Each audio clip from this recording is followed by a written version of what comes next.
ሰላም ሰላም ውድ የሀገሬ አካዳሚ ቤተሰቦች በያላችሁበት ሰላማችሁ ብዝት ይበልኝ። እግዚአብሔር ይመስገን ደህና ነኝ።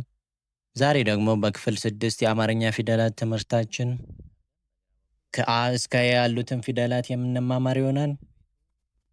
ባሳለፍነው በክፍል 1 እስከ 5 ትምህርታችን ከሀ ጀምሮ እስከ ወ ያሉትን ፊደላት ተማምረናል። በመጀመሪያ ያንን ካላያችሁት እንድታዩት ጋብዛለሁ። እንደተለመደው በቪዲዮአችን መጨረሻ ደግሞ በእነዚህ አሁን ያየናቸውን ፊደላት በመገጣጠም ቃላት በቀላሉ እንዴት እንደምንመሰርት እናያለን። ከዚህ ባሻገር መጨረሻ ላይ ዛሬ ከተማርነው ትምህርት ጥያቄ ሰጣችሁና መልሳችሁን በኮሜንት ታሳውቁኛላችሁ። በዚሁ አጋጣሚ አሁን ከምናስተምራቸው ልጆች ጋር በግልም ወይም በቡድን ባሉበት ሆነው አማርኛን አቀላጥፎ መማር ከፈለጉ ከታች ባለው ስልክ ይደውሉልን። ወደ ዛሬው ትምህርታችን ስናልፍ ፊደሎች ከፊትም ከኋላም በቀላሉ እንዴት እንደሚነበቡ እናያለን። ስለዚህ እናንተም በቃል ያለ ይረሳል፣ በጽሑፍ ያለ ይወረሳል ነውና ደብተርና እስክሪብቶ አውጥታችሁ እየጻፋችሁ አብረን እንማማር። በመጀመሪያ የምንመለከተው አ አ አ ሲጻፍ እንደምታዩት 0 ቁጥር ወይም እንቁላል ቅርጽ ይኖረዋል ማለት ነው። ይሄኛው አይኑ አ በመባል ይታወቃል። የአ ሁለተኛ ቤቱ ኦ ኦ ኦ ደግሞ ሲጻፍ አንጽፈን በቀኝ በኩል ከጎኑ ጭረት ይኖረዋል። ሶስተኛ ቤቱ ኢ ኢ ኢ ሲጻፍ የመጀመሪያ ቤቱን አን እንጽፍና ታች እግሯ ስር ወደ ቀኝ ጭረት አድርገን ከዛ ወደ ታች አውርደን እንደገና ወደ ቀኝ እጥፍ እናደርገዋለን ማለት ነው። አራተኛ ቤቱ አ አ አ ሲጻፍ የመጀመሪያዋን አንጽፈን ታች እግሯን ወደ ቀኝ ጭረት አድርገን ቀጥ ብለን ማውረድ ወደ ታች ማለት ነው።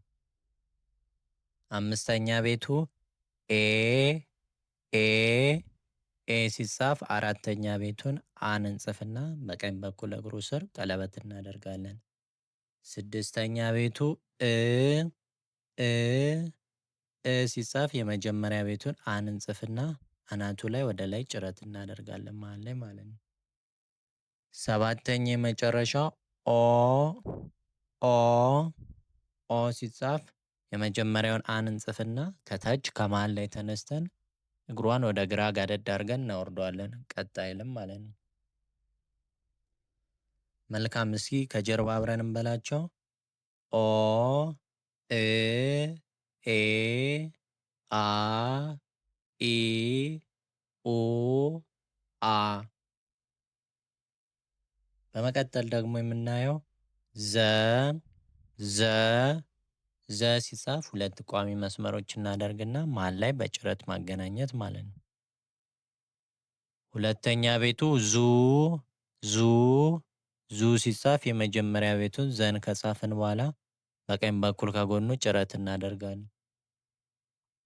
ሶስተኛ ቤቱ ዚ ዚ ዚ ሲጻፍ የመጀመሪያውን ዘን ከጻፍን በኋላ ጭረቱ እግሯ ስር ይሆናል በቀኝ በኩል ማለት ነው። አራተኛ ቤቱ ዛ ዛ ዛ ሲጻፍ የመጀመሪያ እግሩ አነስ ይላል። የመጀመሪያ እግሩ አነስ ይላል።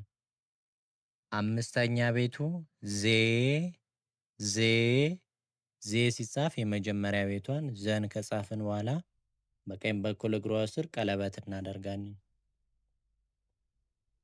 ስድስተኛ ቤቱ ዝ ዝ ዝ ሲጻፍ የመጀመሪያ ቤቱን ዘን ከጻፍን በኋላ አናቱ ላይ በግራ በኩል አናቱ ላይ ወደ ግራ ጭረት እናደርጋለን። ሰባተኛው የመጨረሻው ዞ ዞ ዞ ሲጻፍ የመጀመሪያ ቤቱን ከዘ የሚለየው ዞ የመጨረሻ እግሩ አነስ ይላል ማለት ነው። መልካም፣ እስኪ አብረን እንበላቸው ከጀርባ ዞ ዝ ዜ ዛ ዚ ዙ ዘ። በመቀጠል ደግሞ የምናየው ዠ ዠ ዠ ሲጻፍ አሁን ያየናትን ዘን እንጽፍና አናቱ ላይ ወደ ግራና ወደ ቀኝ ጭረት ማድረግ ማለት ነው። ሁለተኛ ቤቱ ዡ ሲጻፍ የመጀመሪያ ቤቷን ዠን እንጽፍና በቀኝ በኩል ከጎኑ ጭረት እናደርጋለን። ሶስተኛ ቤቱ ዢ ሲጻፍ የመጀመሪያዋን ዠን ጽፈን በቀኝ በኩል እግሯ ስር ጭረት እናደርጋለን፣ እግሩ ስር ማለት ነው። አራተኛ ቤቱ ዣ ሲጻፍ የመጀመሪያ እግሩ አነስ ይላል። አምስተኛ ቤቱ ዤ ሲጻፍ የመጀመሪያ ቤቱን ዠን እንጽፍና በቀኝ በኩል እግሩ ስር ቀለበት እናደርጋለን። ስድስተኛ ቤቱ ዥ ሲጻፍ የመጀመሪያዋን ዠን ጽፈን በግራ በኩል አናቱ ላይ ወደ ላይና ወደ ጎን ጭረት እናደርጋለን። ሰባተኛው የመጨረሻው ዦ ደግሞ ሲጻፍ ከአራተኛው በተቃራኒ ማለት አራተኛው የመጀመሪያ እግሩ ነበር የሚያንሰው፣ ሰባተኛው ዦ የመጨረሻ እግሩ አነስ ይላል ማለት ነው። መልካም፣ እስኪ አብረን እንበላቸው ከጀርባ ዦ ዥ ዤ ዣ ዢ ዡ ዠ። በመጨረሻ ደግሞ የምናየው የ ሲጻፍ ከላይ ቀለበት አድርገን በግራ በኩል ወደ ታች ረድ ማድረግ ማለት ነው። ሁለተኛ ቤቱ ዩ ሲጻፍ የመጀመሪያ ቤቷን የን እንጽፍና በቀኝ በኩል ከጎኑ ጭረት እናደርጋለን። ሶስተኛ ቤቱ ይ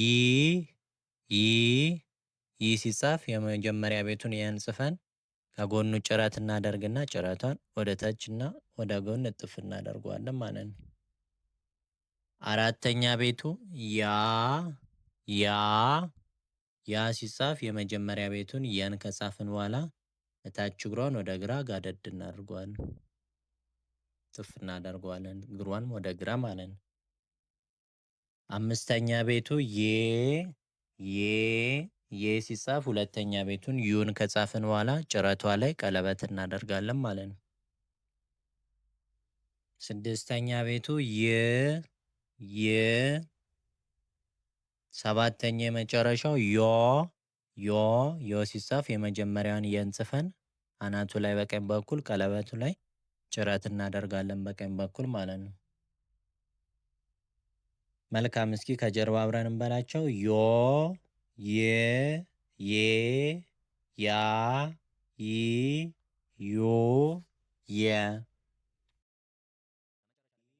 በቪዲዮ መጀመሪያ ላይ ሙሉውን ከተከታተላችሁ መጨረሻ ላይ ፊደሎቹን በመገጣጠም ቃላት እንመሰርታለን ባልኳችሁ መሰረት አሁን ወደ ቃላት ምስረታው እናልፋለን። ባለ 2 ፊደላትና ባለ 3 ፊደላት ቃላትን እንዴት እንደምንጽፍና እንዴት እንደምናነብ እንመለከታለን። በመጀመሪያ የምንመለከተው ቃል የዘ አራተኛ ቤት እስኪ እንቁጠራቸው። ዘ ዙ ዚ ዛ ዛ። በመቀጠል ደግሞ የረ አምስተኛ ቤት ረ ሩ ሪ ራ ሬ ሬ የሚለውን ድምፅ እናገኛለን። ሁለቱ አንድ ላይ ዛ ሬ ዛሬ ዛሬ የሚለውን ቃል ይሰጠናል ማለት ነው። በመቀጠል ደግሞ የዘ አምስተኛ ቤት እስኪ እንቁጠረው። ዘ ዙ ዚ ዛ ዜ ዜ። በመቀጠል የነ አራተኛ ቤት ነ ኑ ኒ ና ና።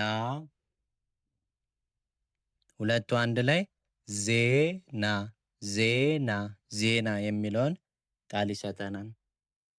በመቀጠል ደግሞ የመ ሁለተኛ ቤት መ ሙ ሙ።